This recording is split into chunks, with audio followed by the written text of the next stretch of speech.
Dragon Age is a series that has captivated so many people, guys, and there are many people out there who have been really looking forward to the next continuation of the Dragon Age franchise, a franchise that dates back to 2009, guys, and we haven't seen a continuation since 2014. Let's talk about what happened to Dragon Age, and we can kind of give a little bit of some context on the previous history of Dragon Age and where the series could be going in the future. So let's talk about it.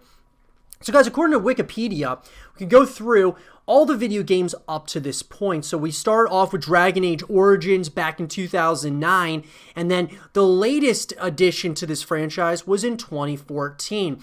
We had, of course, Dragon Age Origins and Dragon Age Journeys, which came out both in 2009, and then 2010 you had Dragon Age Origins Awakening.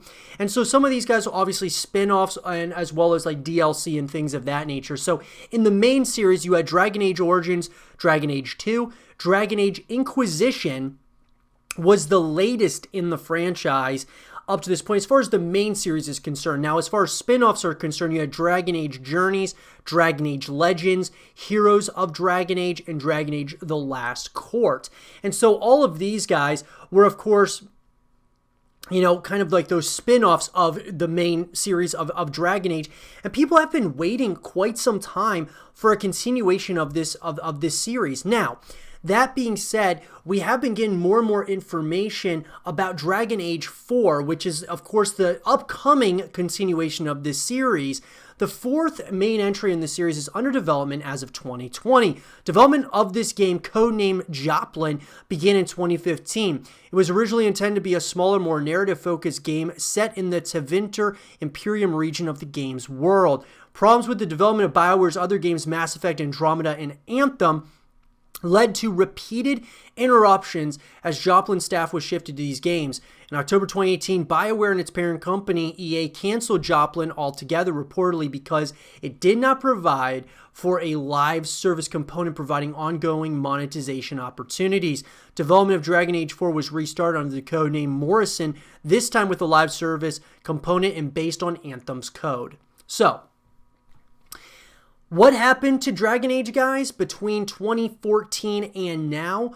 I would say, guys, Dragon Age 4 has been through a development hell because of BioWare's most recent games, that being Anthem and Mass Effect Andromeda. And whether you like those games or not, it just doesn't, you know, you can't really kind of disagree with the facts. The facts are the facts, guys. I liked Mass Effect Andromeda. I did not like Anthem. I thought that Mass Effect Andromeda was pretty underrated. I thought it had, you know, some really cool concepts and such. I just, you know, obviously didn't land well for the entire fan base. And Anthem was a whole nother thing, just lots of issues there. And so what ends up happening is, guys, is BioWare takes people from these projects or from Dragon Age 4 and moves them into Anthem and Mass Effect Andromeda, which ended up not being good games all in all to most people, getting bad reviews, and the sales weren't that great either. And now they're working on Dragon Age 4, even though it was canceled the first time because of monetization. And this just shows you the disconnect between, like, you know, BioWare and EA, and then EA and the fan base. And this just like been a big problem that's been happening for years now, but we're not going to go on a rant about that, guys. Dragon Age 4 luckily is being restarted. And here at the end of the day, I know a lot of people are upset about the live service component based on Anthem's code that's coming to Dragon Age 4. But here's the, you know, the other option is that you don't get a Dragon Age 4 at all. So at least we're getting a Dragon Age 4. Now look, at the end of the day, could it hurt the series as a whole? Absolutely. It could definitely tarnish the name of the, you know, of the Dragon Age name. But at the same time, Mass Effect Andromeda, you could say that ruined the Mass Effect series. But then all it takes, guys, is one game to hurt a series. It takes one game to bring it back to life. So I think that Mass Effect 4, if that's the next one that will come out, or whatever it might be, could very well bring the series in the right direction. And so with Dragon Age 4, at least you're getting another continuation of the franchise, whether it's riddled with, you know, live service components and you know, monetization tactics. at least you're getting a continuation of the series. And you would much rather have that than nothing at all.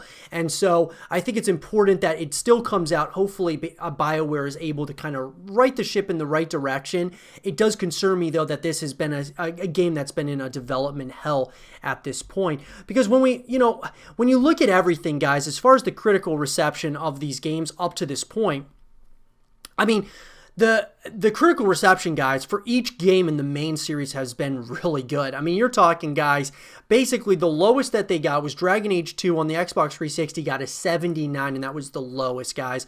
Basically, you can say that this is getting anywhere between 80, like 80s to even the low 90s as far as Metacritic ratings are concerned between all of these games at this point. And so the critical reception, guys, they've received like positive acclaim all throughout. Now the sales, that's the second part. So number one is usually you see the games that are in a indefinite hiatus or a limbo state, usually when those games have bad critical reception or bad sales. So in Dragon Age's case, they got really good critical reception. So let's see the sales. Dragon Age Origins topped Steam sales charts on November 10th, 2009.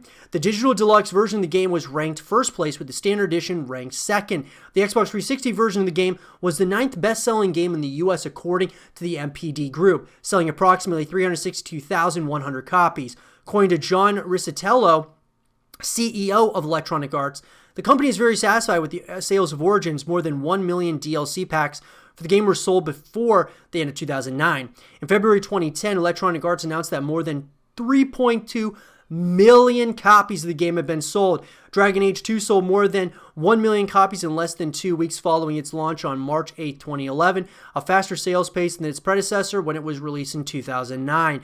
By May of 2011, it has sold over 2 million copies. And then Dragon Age Inquisition is the most successful video game launch in BioWare's history based on units sold. Inquisition debuted at number 5 in UK in its first launch week. According to retail monitor ChartTrack, it had sold almost the exact amount of launch week copies as 2011's Dragon Age 2. This does not take into account direct digital download sales, however, which have been noted to be a significant percentage of sales by BioWare, and thus the true number of sales is higher. So, the critical reception is pretty positive overall. Some critical acclaim, actually. And then number two, the sales, very good as well. I mean, most successful video game launch in BioWare's history was Dragon Age Inquisition. So look, guys, it's not the critical reception. It's not the sales. So what is it? Why haven't we seen a game, since 2014? Well, really, guys, I believe it's a development hell, kind of place that this game and this series is in currently, because of EA and BioWare, whether we're talking creative differences, whether we're talking EA or BioWare pooling people from Dragon Age to work on Anthem, as well as, some of their other games. I mean, Mass Effect Andromeda. So, look, at the end of the day, guys, Dragon Age is in development, it seems. It's been restarted. It's gone through a development hell, unfortunately, and hopefully they can really get this, moved in the right direction. And it does make you nervous when you hear things like they want to have live service components. They want to have ways that they can monetize, which at the end of the day, guys, when we look at, the landscape of gaming, this is what most video games are doing nowadays in order to make extra money, to make it worth their, time and efforts, marketing, all of those things. Because when you think about it, if video games went up with inflation, video game prices would be a lot more than just the $60 that it stayed basically since the beginning of time with video games.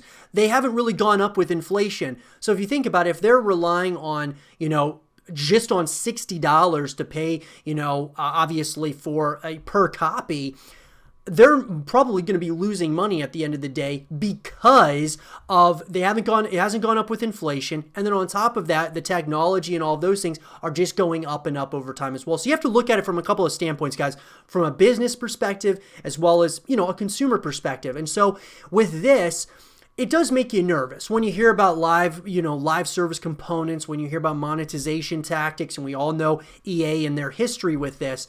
But at the end of the day, they do have to make money. And in order to continue making these games for us. So, look, I believe that this is a game that is going to come out in the next few years. You know, what happened to it? I think it's been in a development hell stage, as well as, you know, probably a limbo state to say the least, because of Anthem and Mass Effect Andromeda. But let me know, guys, what do you guys want to see in Dragon Age, you know, 4 at this point? What is it that you guys want to see? What are you most excited about? Let me know in the comment section below. And for more Dragon Age content and videos, stay here with Zero TV.